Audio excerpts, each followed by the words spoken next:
In this video, I'm going to show you how to effectively delete ChatGPT account, okay?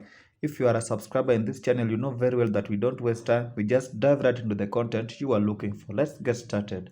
Once you are on ChatGPT app or even the browser, click on the two bars to the left, these ones here.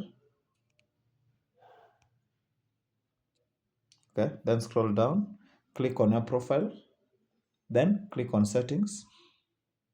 Then after clicking on settings, what you want to do next, I want you to follow every step here so you don't make any mistake. What you want to do next is click on account.